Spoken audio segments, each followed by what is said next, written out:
Hey there, it's Dr. Mike T. Nelson here, and wanted to give you a short rundown on what actually is physiologic flexibility. And if you're watching this video on Show Me, you can go to physiologicflexibility.com. The advanced recovery is the best way that I would phrase it. And usually the next question then with it is, what about all of the good basic items for nutrition and recovery? Should I be doing those first? Things like how much protein, carbohydrates, should I be doing some fasting, sleep? The answer is yes. And those are all covered in the Flex Diet certification. We have 8 different interventions there. Let me show you a complete system of how to do it. It's kind of a mashup between metabolic flexibility plus flexible dieting. The physiologic flexibility is the next level, or kind of, I guess you could say, level 2. And you can think of it as flexible recovery. So what it looks like for techniques is everything from cold water immersion, sauna, breath work, more advanced carbohydrate tips. What do you deal with oxygen in the CO2, like breathing, nasal breathing versus mouth breathing, etc.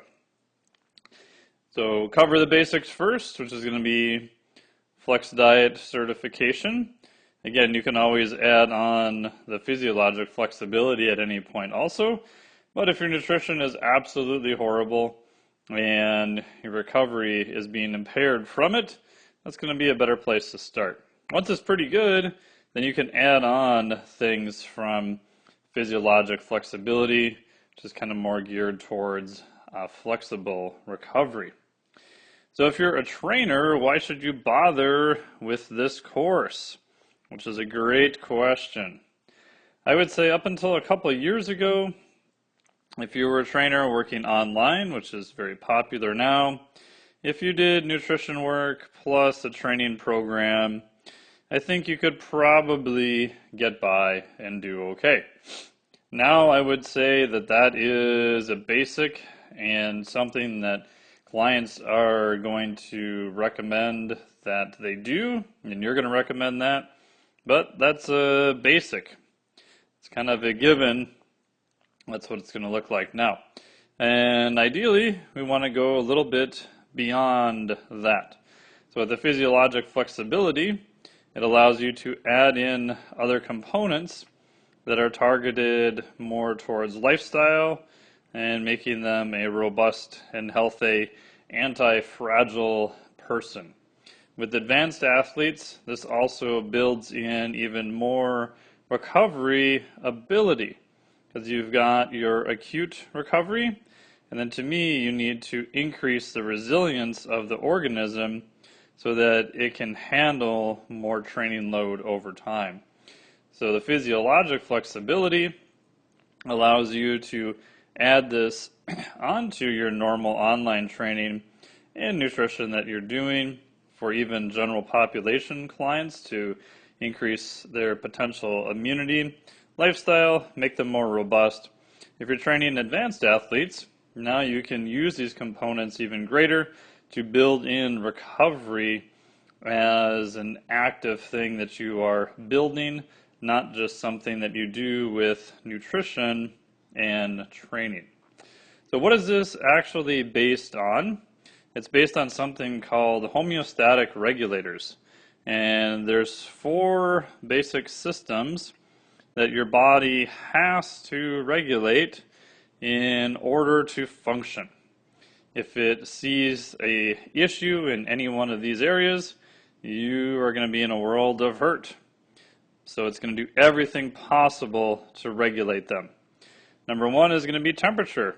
You can go all the way from very cold to all the way to very hot, but your body is going to maintain 98.6. Again, there's variability there. Degrees. plus or minus a couple degrees. If you start getting very high or very low, you're going to run into a world of hurt. Therefore, your body is going to regulate this very, very tightly. This is a homeostatic regulator. However, we know that in short periods of time, you can go from very cold to very hot. And you can expand out the ends of these, just like we talked about with metabolic flexibility, talking about potentially carbohydrates on one end, fat on the other end. Then how well can you switch back and forth between these two systems? So with temperature, you can, over time, expand your ability to handle hot, expand your ability to handle cold.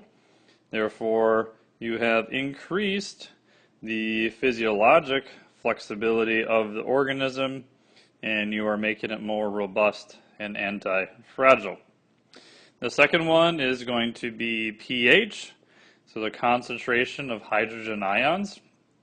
Again, this has to be regulated super, super tight.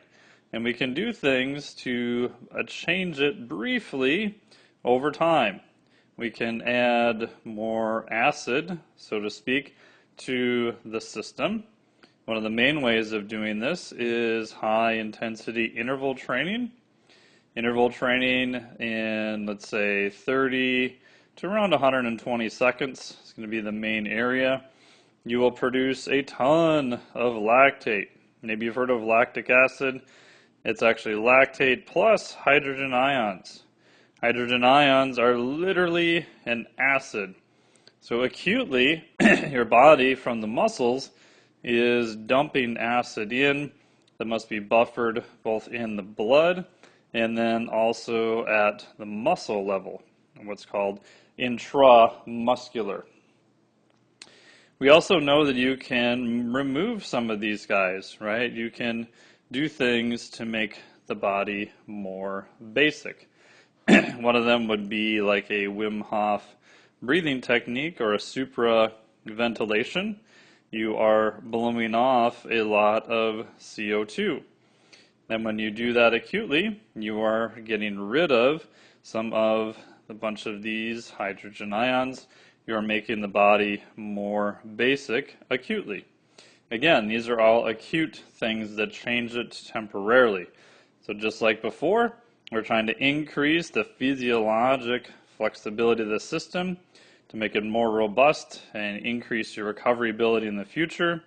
How well and how fast can you go from one end of the spectrum to the other end? This is also viewed as a positive adaptation, right? So in the exercise phys literature, the faster you can clear out or buffer these hydrogen ions and get back to baseline, you are going to be able to perform more intense work, right? Because you literally have less acid that's being dumped into the system. So these work hand in hand with promoting better adaptations to exercise and performance indirectly. Number 3 is blood glucose. Blood glucose must be at around, in the U.S. units, we'll say 80 to 90 is a pretty good range. Again, these are U.S. units. However, if it is uncontrolled, right, we've seen some diabetics get close to 300, 200, some really crazy high numbers. That is not going to be good. However, if we look at food incoming, that your body can manage 2 Pop-Tarts, which is about 80 grams of glucose, and maybe only hits 120 or 130. It is able to handle this, quote, insult of a high amount of carbohydrates, and then within time buffer it, right? Handle that stress and then get back to baseline relatively quickly. How fast you can clear glucose and get back to baseline, again, is a marker of health, a marker of how physiologically flexible you are. If someone has not very good at handling glucose and they have 2 Pop-Tarts and they hit a US reading of 200, when they stay there for many hours, You're very metabolically inflexible to glucose. That is going to cause a whole bunch of other issues. Again, this system can be trained, right? Blood glucose is held incredibly tightly regulated. You have only about 1 teaspoon of blood glucose floating around in your entire bloodstream at once in a healthy person. But yet you can handle these high amounts of insult and then get back down to that level again. So the fourth system is oxygen and CO2. So you may think that breathing is primarily regulated by O2. It's actually not true. Breathing is primarily regulated by carbon dioxide. Carbon dioxide is a byproduct, not a waste product. The backup system to regulation of breathing is oxygen. So CO2 is the main product that is helping regulate breathing and is related to a whole bunch of other functions in the body. Again, your body has to regulate oxygen and CO2 levels very, very tight in order to function. However, we can do things to alter concentrations of these. Obviously, exercise is going to be a big component there, but even non-exercise methods will do this. As we talked about, if you're doing like a Wim Hof breathing, that is a supraventilation technique. You're almost kind of hyperventilating is what it looks like. So you are blowing off more CO2. So you're temporarily going to be low in CO2, which is why if you do that technique, you can get a very long breath hold. Again, you always want to do this on dry land. You never want to do this practice in water, because you can have a shallow water blackout and die, which is not good. So that's one technique. If we go to the other end of the spectrum, let's say we want to hold a bunch of CO2. This is the wrong way. We're actually reducing CO2 because we're blowing it off. So we hold our breath, and as you hold your breath, metabolism is still running, so you're increasing CO2, which is why you will feel an increase in the need to breathe, right? Because CO2 is the main regulator. Now, of course, if you're holding your breath, you're not taking in any oxygen either at that time. So there are ways that we can play around with these systems. We can also play around with what we do in exercise. Maybe I'm going to have you do some nasal breathing only during a moderate exercise. Why the heck would I want to do that? There's many benefits to nasal breathing, but during moderate exercise, maybe I want higher levels of CO2. Why would I want higher levels of CO2?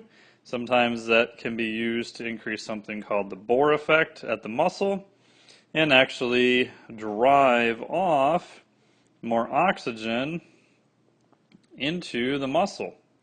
So kind of paradoxical of what you think. And again, if you want to go down this rabbit hole, you can get super fancy and get a device such as I have as a full metabolic cart or a Moxie unit that'll measure this locally at the muscle level.